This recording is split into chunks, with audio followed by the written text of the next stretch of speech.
Good afternoon, everybody. This is Debbie Horovitch from Social Sparkle and Shine and Celebrity Hangouts on Air. And I hope that our Google Plus transmission and our YouTube transmission this afternoon goes really smoothly because this is a different type of hangout for me. It's a really special hangout. Sort of feels like I've been working 18 months to get here. But what I've got for you today is really special. I've got an interview that you will have the opportunity to watch if you're watching us live or at any time in the future. We've just gone into daylight savings time, so get to see me a little bit more.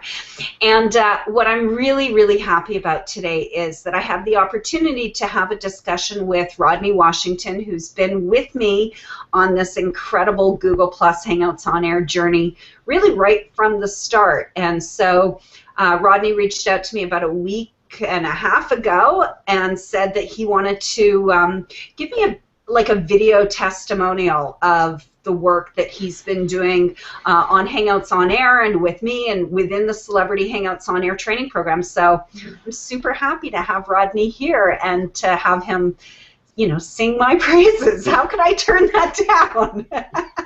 So thank you so much, Rodney, for having the idea and for bringing it up to me, and I'm so happy to be able to do this. My pleasure. My pleasure. How about we get started with you telling the audience who you are and what you do? Okay, thanks, Debbie. Well, my name is Rodney Washington, as she said, and I coined myself many different things, but I'd probably say the one that I go by the most now is probably like an entrepreneur concierge. And what I mean by that is I help entrepreneurs, primarily coaches, single person operations who have not really built their business up to a point yet where they have a team in place. So they need someone that can come in to manage or take over all of the moving parts that are involved in a single person operation type of business. For an example, setting up their events, be it teleseminars, webinars, Google Hangouts, managing all of the mailing list services, autoresponders, setting up the pages that need to go. There's all the different parts that are involved in that, which of course if you're watching, you know all of this yourself. So unlike the traditional VA who would do all of that for you, we put together a plan and a strategy for what things need to happen, when, and we map this out months ahead of time so that we always know this is what's going to happen on this date, this is going to be the event that's going to happen, this is what needs to get going, and my client can basically relax and know that I'm going to make sure that all of those moving parts are handled. And I forethink for them, so they're not, so there's a lot of things that they may not be aware that they need to have. I'm the one that's sort of forethinking for them and making sure those things are put in place. So in a nutshell, I'm basically like the overseer of all of the moving parts of your online communication with your business and make sure that you look good and that you show up on time ready to go and sparkle. Ah, I love that.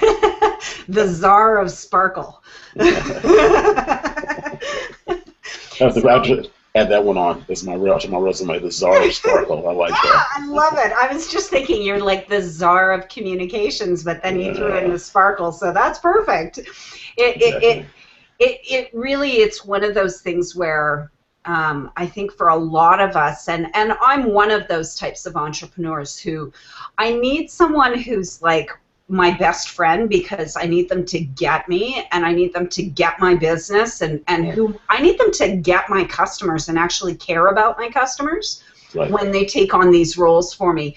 And for me personally, the challenge that I find with VAs or certainly with more junior types of assistants is that frequently they don't have that same level of understanding of a long-term of business experience, and sort of that 30,000-foot view, the bird's eye view of business. someone who doesn't have the experience that you have can't bring that to the situation and can't really advise me on what I need to stop doing and what I need to do more of. A VA is really just there to follow my instructions. Exactly. And it sounds to me like not that you don't follow instructions, but that you provide instructions. Right. Well, and not so much about following instructions or providing instructions. What I'm really doing is I'm looking at what your end game is, what's your goal for my client, and then I reverse engineer back to all the moving parts. Some of my clients are aware of all of these things, and they have some sense of what needs to happen, and some of them have no clue. Most of them that I work with have no clue. And because I've done it for myself for now 7 years on my own. I started my business back in 2006. Actually 8 years. You know, that I know all of these moving parts. I know about, you know, how many times you need to email and what needs to happen in the emails and all of these things. What's really I have found what my clients have said to me that has been the biggest compliment to me is that when I write or send out emails or do any kind of copy for them, I understand their audience and I understand their language. So I'm able to communicate to their audience as though I'm that person. So, you get a really good understanding for their audience. Can you tell us about really, like, how do you summarize your perfect client? Well, if they're watching, how do they identify themselves? Sorry. Right. No, it's no problem. No problem. You know, my perfect client is someone who definitely has something to say. They have a point of view. That's the most important thing. They have to have a point of view. They have to be clear about who their target audience is. And sometimes they have an idea. Sometimes well, I'll say it like this. Some of them have a pretty good idea, but they haven't always, which is a term I love to use, they've gotten under the hood with them to see what is going on under the surface. Recently, a client that I have, I recommended that, or actually I didn't I recommended, but then I actually ran a survey to their existing list to see where their pain points are, to see where the things they're struggling with. And initially, you know, my client was like, well, you know, I think I already know what they want, but I was like, no, let's just go ahead and go with this because I want to see what they're saying. And so we did this survey and we were able to get data back that told us in their words, these are the things that are keeping me up at night. These are the things that I'm struggling with. And some of them were, quite frankly, surprises to my client. But I really want to get, who are your clients? Okay. Are they coaches? Are they entrepreneurs? Are they retail businesses? Are they fashion? Are they creatives? Are they architects? Are they lawyers? Who are your Who are not your clients? Okay. Who are your clients? I've worked coaches primarily. Seem to be my primary client. I have worked with the author, and I have worked with a retail store. So, so brick and mortar. Yep. Coaches, and I would say probably writers. Yeah, book authors. I love book authors too. It's always something exciting going on with them. Yeah, okay. Exactly. So tell me about. We're going to talk about Hangouts on Air. We're going to move pretty quickly for anyone who's watching, and focus on that experience. What were your struggles in business before you started doing Hangouts on Air? What were the challenges that you had yourself? I would probably say having a way to tie all the things I do in together for my clients. So my struggle for me was, what's the thing that I sort of hang my services on or could be around? Hangouts was something that I was aware of, but I really didn't fully understand all the moving parts that are involved in doing a Hangout. And then one of my existing clients actually did a Hangout, which I did not produce, the first one, but that she had done independently with someone else. And so I was able to observe the impact that her audience that was watching her perform, so to speak, how they related to her. I was able to see, okay, this could be a platform for her to use on a regular basis in order to keep her audience educated about her services without selling them directly on the Hangout. Exactly. No selling. No selling, exactly. So what happened as a result of that was that I was able to then come to her and say, let's make this a monthly thing, not just this one-shot deal. And with everything else I'm already doing for you in your business, we can just wrap it and center it around this monthly event. So Hangouts for you, the challenge you had was understanding, I think, your channel, sort of how you wrap up and package your services, and how do you get it all out there. Right. And I think that's what I'm hearing from you, is that you were having a hard time with getting everything sort of in a cohesive Right. What's package. The core thing? So that it's not just, I'm not just coming across like a VA. Right. Because I don't want to be labeled and that you're not doing everything. Yeah, it's not, you don't hire, people don't hire you to do anything and everything. They hire you to do what you do. Do what I do. Exactly. Okay, good. I want you to go back to, I think you said that I was the first person who really was telling you about, or trying to convince you to get on to a Hangout on Air. Can you go back to that time and that place and tell me, what were you thinking in your head when I was trying to convince you? When you and I first spoke about Hangouts was when we met in person for the first time in Los Angeles almost 2 years ago, a little over a year and a half ago. And you were talking about starting up the Authors and Publishers series. And, of course, me being an author myself and publishing my own books myself, print and digital, I understood that world, that audience. So anything around that was of interest to me. And so when you said you were launching this, I still didn't really understand what a Hangout was, but because the subject matter was appealing to me, I was willing to come on board and actually be a part of it. And after seeing the interaction, the way the Hangout is structured, being able to see the other people's faces that are participating on the forum, everyone being able to sort of chime in and, and share their little bit of experience about it, it was like, this is really cool medium, because it basically is hinged on engagement between parties, not just this one-way communication. So that's what I really liked about the whole Hangout platform. So after seeing the first one, I was hooked, basically. I said, okay, this is doable. I like this. The first one, I can't even remember what my process was back then. Right. But do you remember if it was difficult, if it was frustrating? Was it impossible? Did we have any sort of failed starts to get you on the Hangout?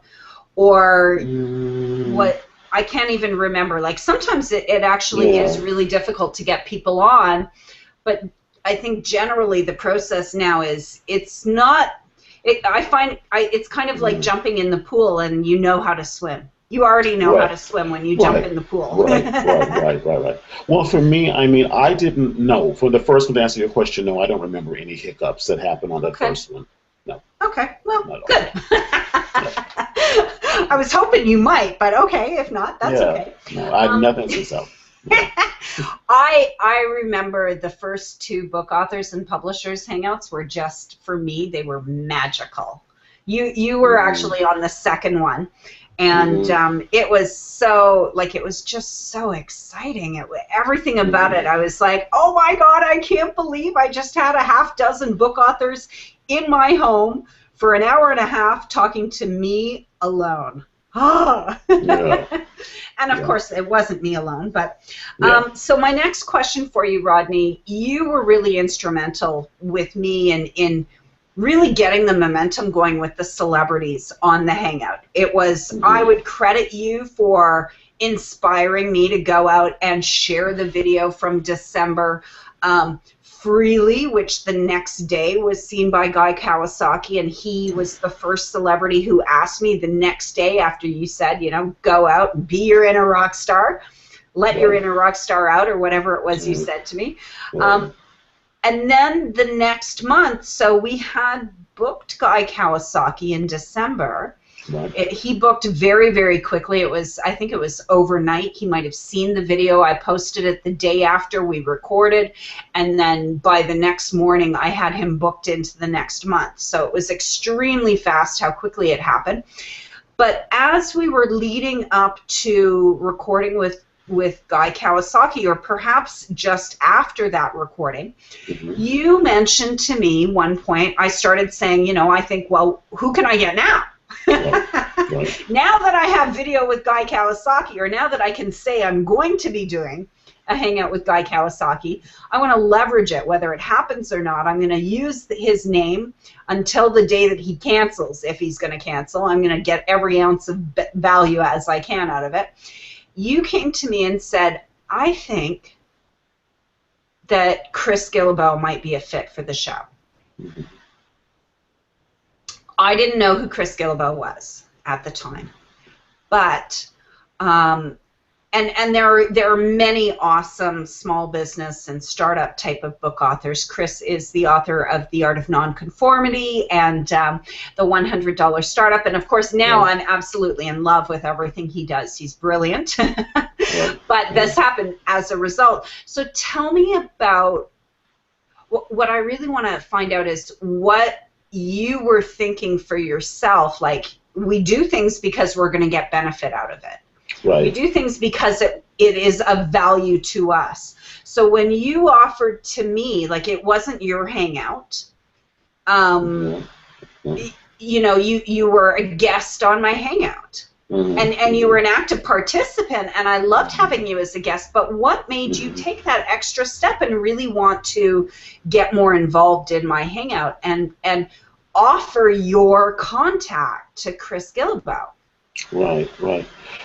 A lot of it was timing. It was divine timing. So we had just, as you had said, we had just wrapped up the show with Guy Kawasaki, and I saw how responsive the audience was and how well that went. Mind you, I already had a prior relationship with you leading up to it, so I saw what you were doing, and I felt that you provided something that was of real value.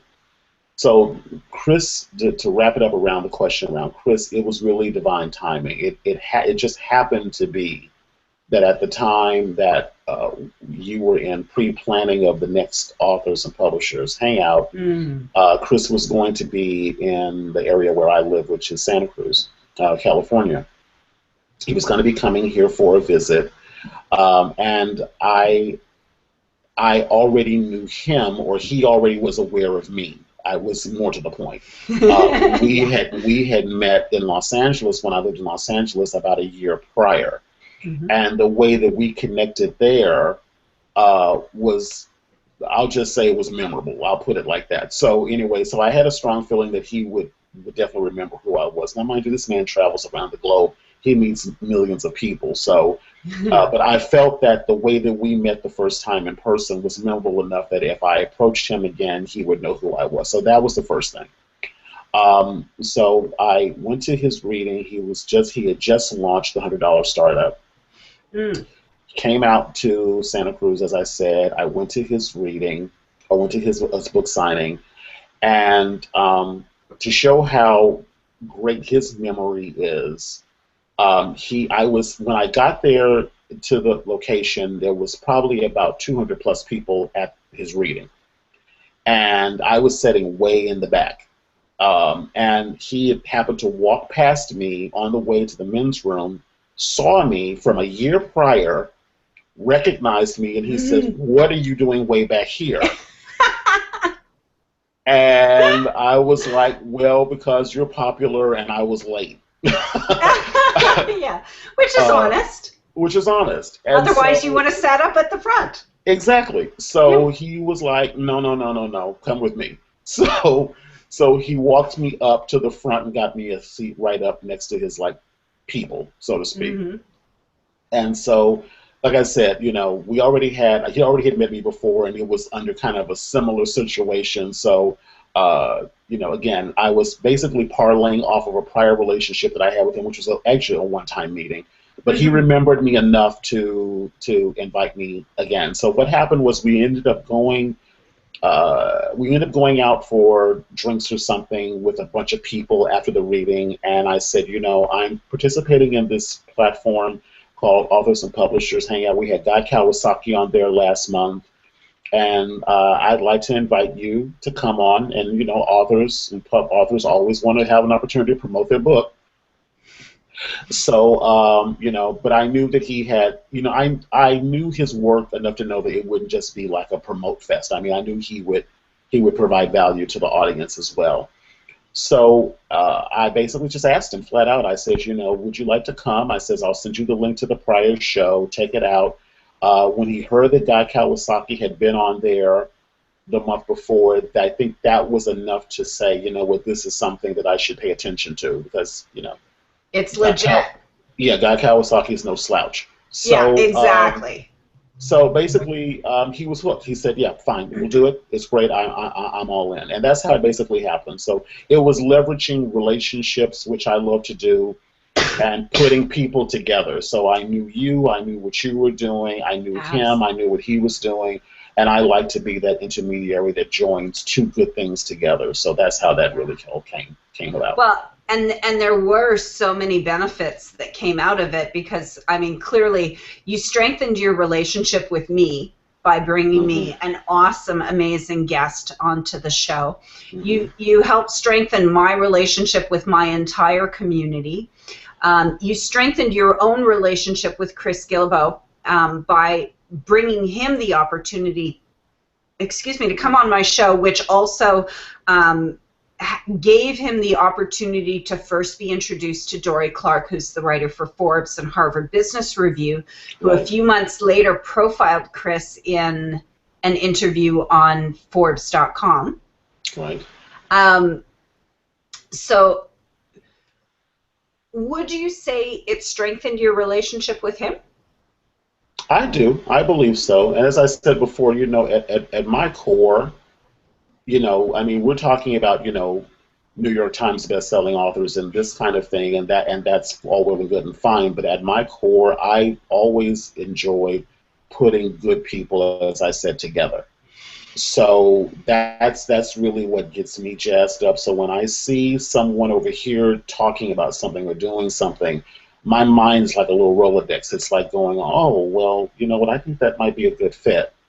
And I've always done that in my business. I've always tried to put people together that might not seem obvious to other people, but I like to see that come together because that's where the magic happens. That's where people really create things that are really, I think, life-changing. Yeah. So, you know, I mean, I only knew you from that first time, but I knew enough about what you did from that first time to say, you know, I think this could be a good fit. If it was something that I thought you weren't ready for in my own submission, I wouldn't even brought it up. Well, absolutely. Like you had to have had those thoughts in your head that, you know, she's putting in the effort so that when I bring a legit celebrity that I have a light relationship with, nothing's going to happen that will jeopardize my future relationship with this person on the Hangout, that it brings benefit to it. So that's, I think that for me is the biggest thing about Hangouts. The biggest benefit about Hangouts is that you don't have to be the host. You don't have to be me, who, I don't know if you can see, but I have grown so many gray hairs in the last year and a half.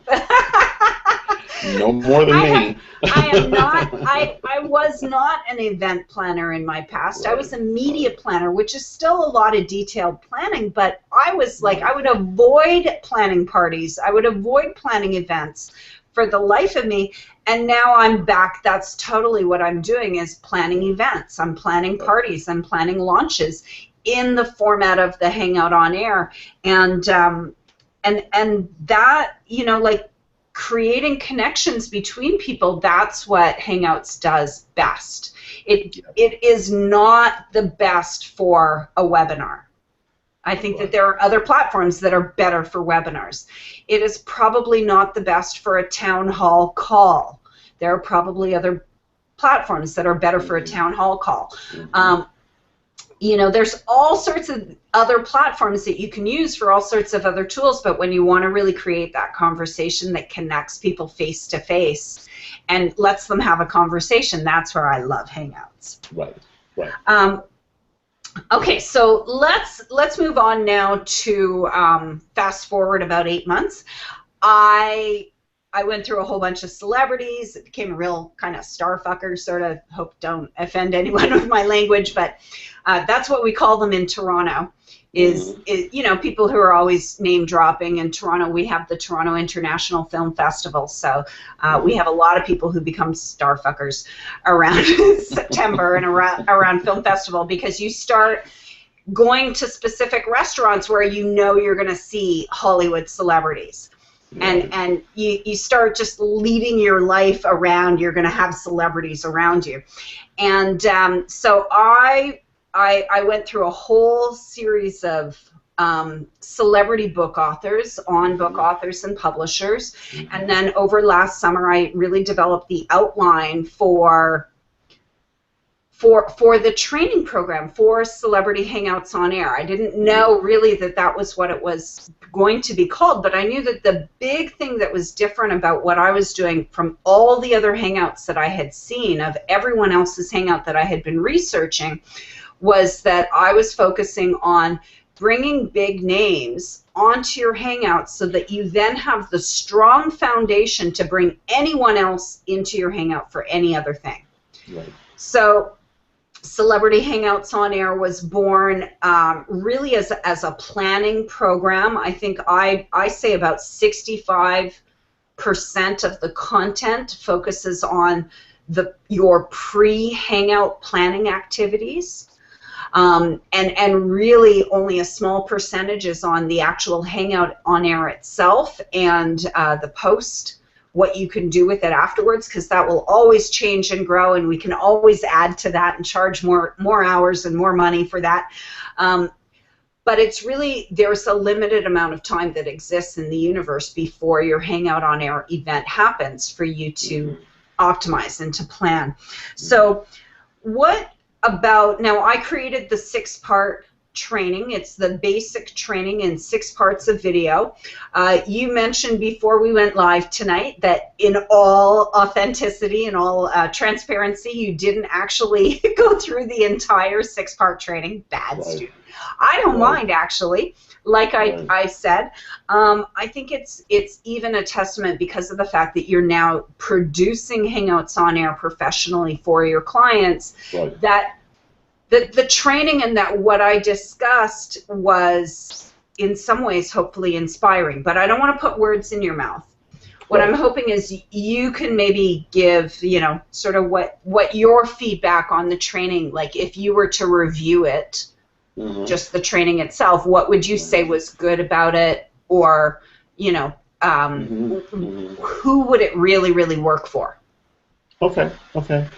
Well, you know how, again, we had our relationship with doing Hangouts together, being as a participant on your Hangouts with authors and publishers, and then one of my clients I have now had done a Hangout with another producer, and because again I was already doing the other concierge-related things, as I talked about at the top of this interview, it just seemed like a good timing for me to add that onto the menu of things I was already offering her, the menu of services I was already offering her.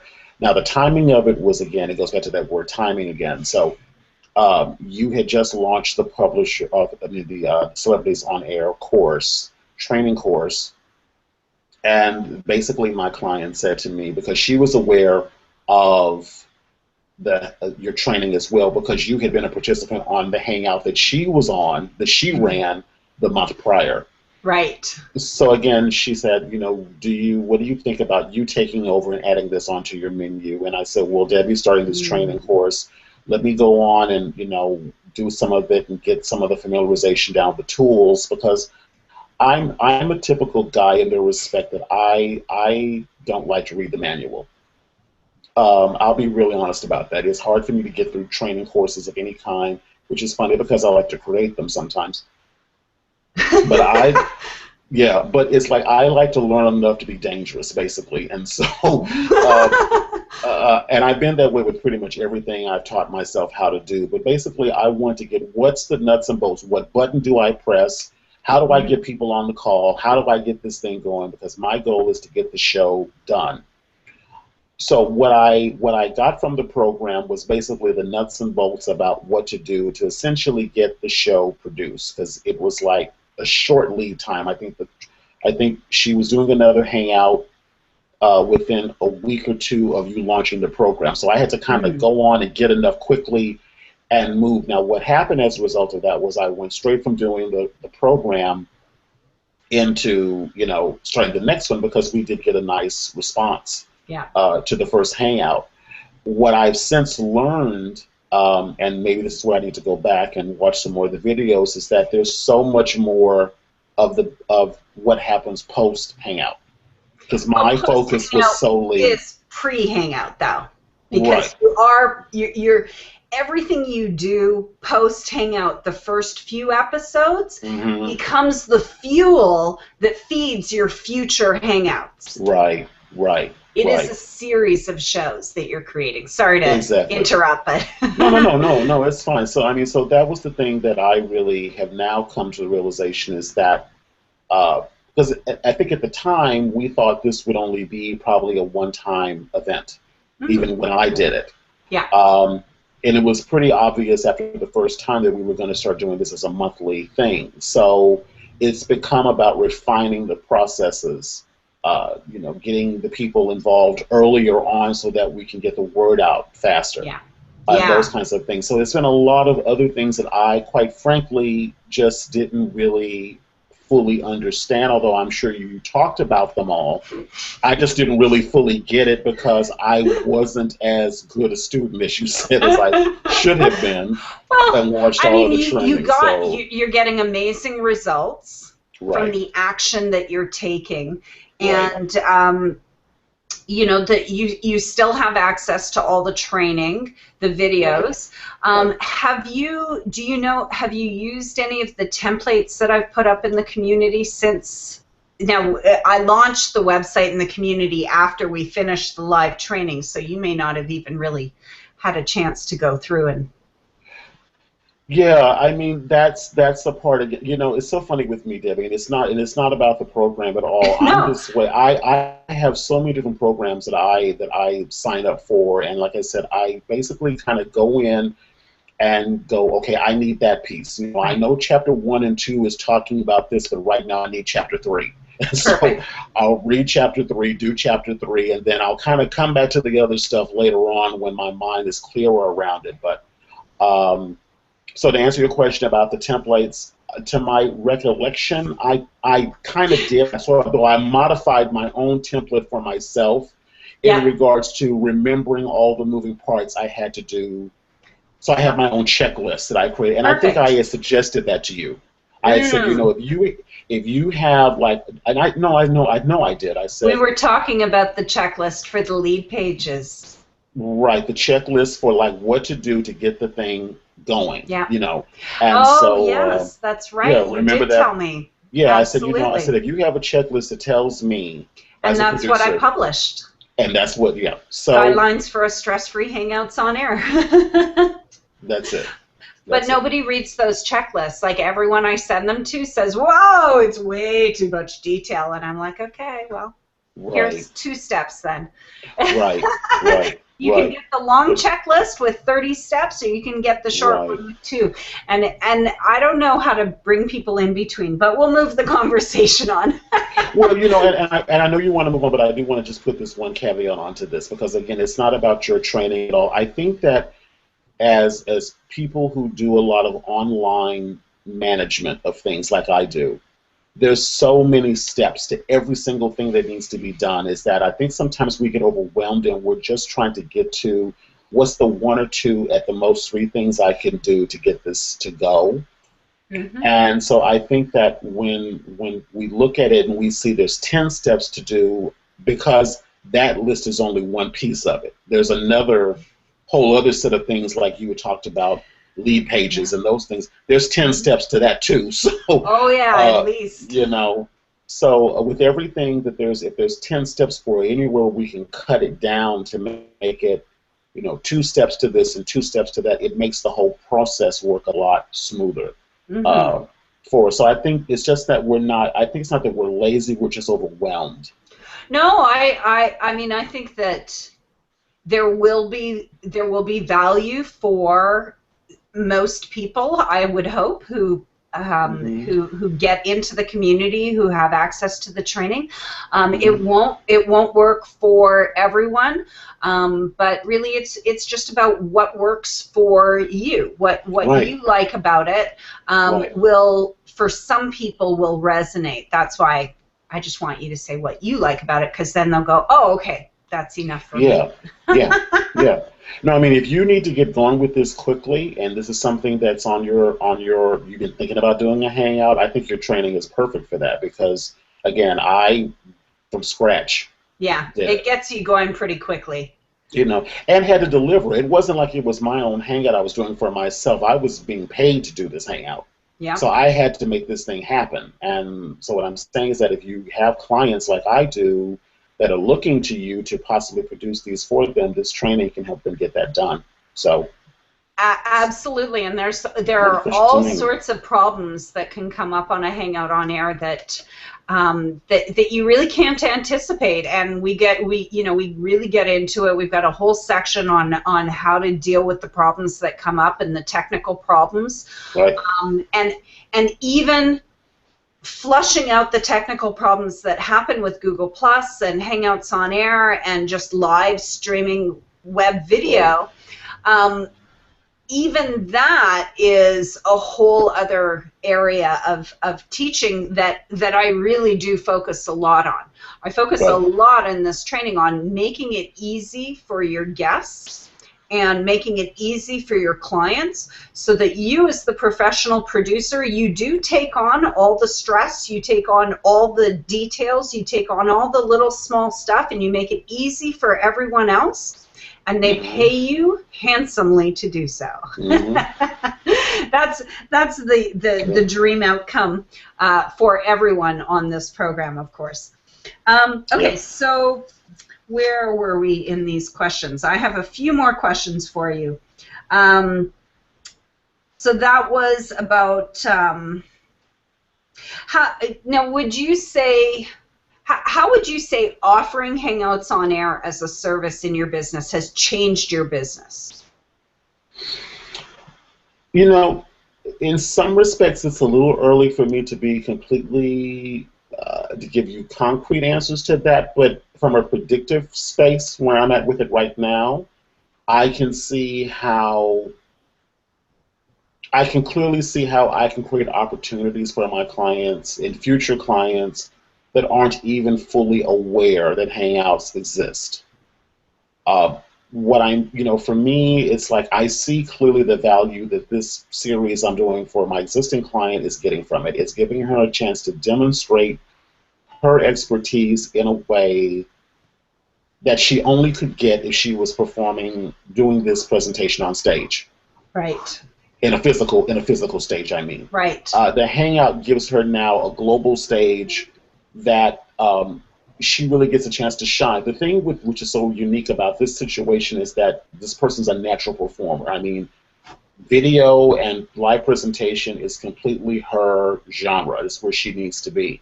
So Hangouts for her is a natural fit because her work hinges on her being physically present. And so to answer the question again, I think when I see the opportunities for reach, when I see the opportunities for her to be able to, for any person to be able to connect with people in a way as close to in person without physically being in the room, I think the Hangouts really give you a lot of opportunity, and I can totally see how I can offer this to other people who don't want to. I mean, let's face it, everyone's not going to write a blog post. I mean, I can ask my clients all day, you got to write content. If they're not going to write it, they're not going to do it. So either it leaves it up to me to have to do it, or they're going to do it themselves. Video can be uncomfortable for them if it's quote-unquote staged video, because then they're having to remember their script and all of that kind of stuff. Hangouts lets you be more spontaneous and more natural, so you're not so much worried about remembering a script or looking at the right camera and all of that kind of stuff. You basically are on there with your guest, so it gives you a chance to interact with them, which takes the pressure off of you to have to remember what you're supposed to say, because it's your content, it's your stuff, so you know what it is that you teach. So you get to make it, even though you're being recorded, and yes, in many instances it's live, but you're not, the focus isn't solely on you. So it takes a lot of the pressure off to be, it takes the pressure off of you to be, I've got to remember my lines. I can't remember my lines, kind of a thing. As the performer, what I say for my clients is that when they hire me for the full service of producing a Hangout on air, before, during, and after the live event, when they want the full package of service from me, it really is, you be the star and I'll do everything else. Right. You show up and charm the audience. Exactly. You show up and charm the camera. You show up and charm your guests. I will take care of every other detail for you. Exactly. And for me, that bottom line is that is huge value to my clients. I can see, and it comes along with the value is in the service that I provide, but the what really gets their attention often is that SEO. That undiscovered SEO value, the undiscovered traffic value, the undiscovered a stage or television channel. It's almost like there's a TV channel that's there, but nobody's in front of the camera. Right. It's just broadcasting blankness and waiting for people to step in front of it. So that, for me, as a Hangout producer, I know that I have something really unique to offer my clients, and that it sets me apart from all of the other social media community managers who and it is the responsibility of a social media community manager to be capable and qualified and technically strong on every single platform. So they're really trying to do a lot of different things. And for most social media community managers, we'll look at a new platform like GetGlue or Foursquare or Vine or any of them, and we'll say, okay, I'm going to figure this out in a day. I'm going to know it in a day. And the truth of Hangouts on Air is that you can't know them in a day. You can't know how to produce a Hangout on Air in a day. You have to go through some struggles and some challenges. You have to be that starving filmmaker for a little while, and it's just easier to get there if you have someone to help you along the process, I think. Exactly. Well, like you said, I mean, there's so many moving parts, as I mentioned earlier, and so imagine if you're a person who is like my client, who you're doing a bunch of other things that relate specifically to your business and how they serve their client, but the online stuff is just not their thing.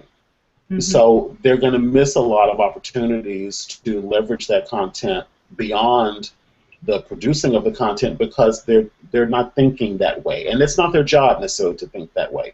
That's why they bring on people like us who can come in, because we're taking, as you said, that whatever that degree view above and watching what's going on and seeing, okay, these people over here need to know about this, these people over here need to know about this, and we're able to take that content, break it apart, and spread it out there so that it brings people all back to your hub, if you will. And so for me to offer that to my client, and the key thing is done for you, because I feel like nowadays there's so much training out there now, there's so many courses out there.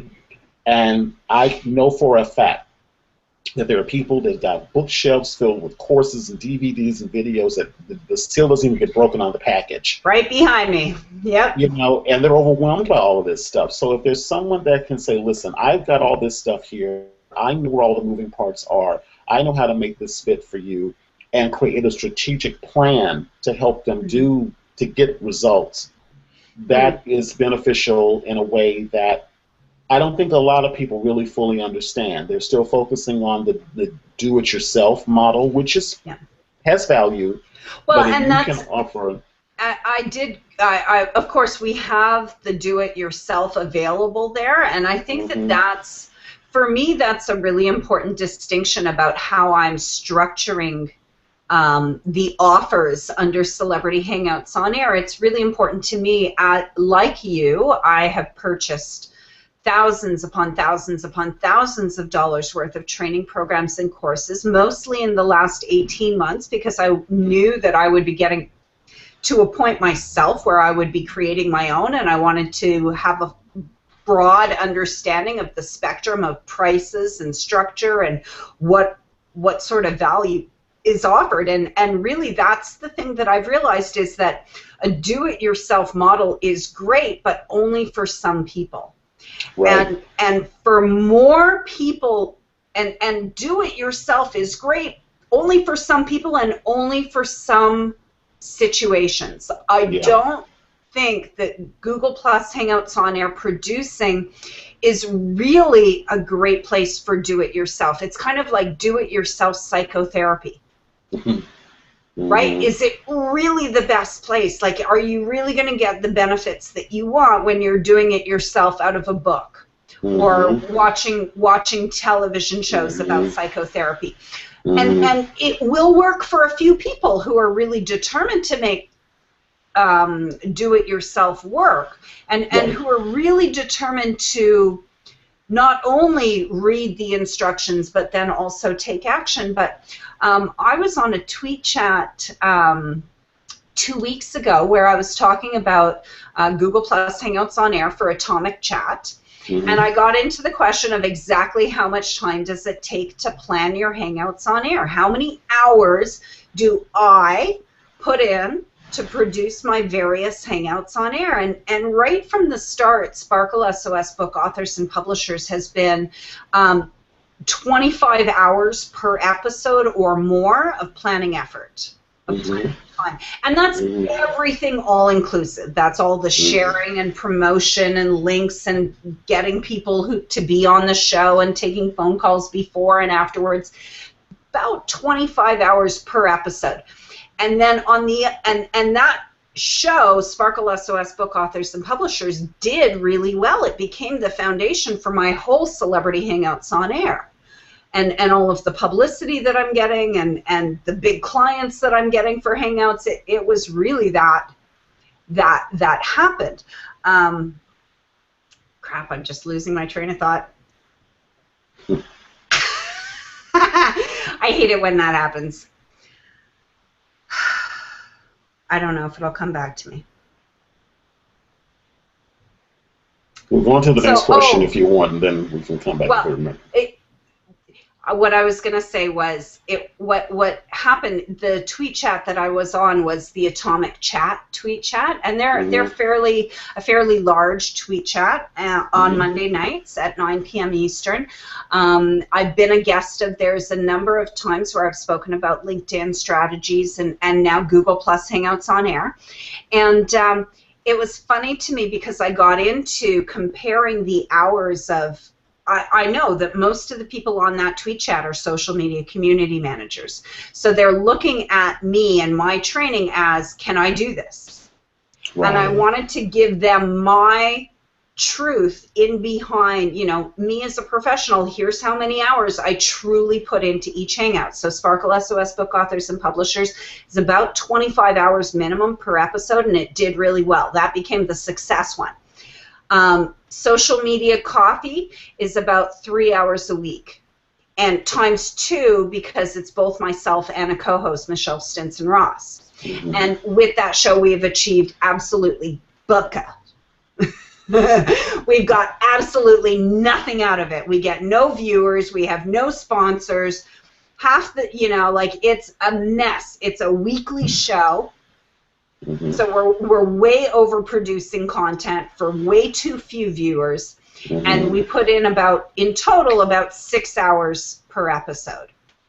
So it was really valuable for me to have that discussion with all of these community managers on the tweet chat and to hear how many of them said, this seems too complicated.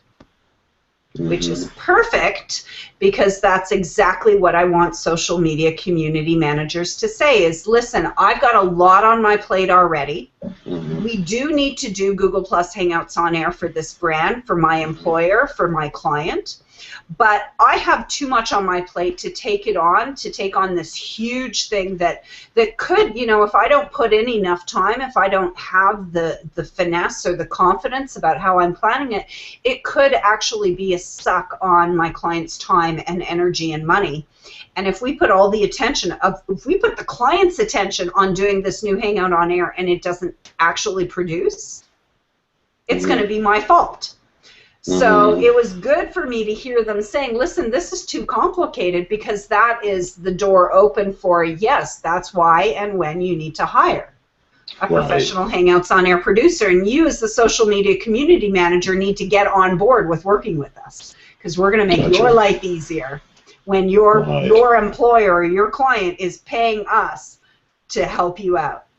Gotcha. Because we'll take on the work that is too complicated, that is more complicated than you want, than you have time to learn right now. Right. And that, I love that about Hangouts on Air. I love how it is so at its infancy of people actually using it, of taking advantage of it. But people are really feeling the pressure.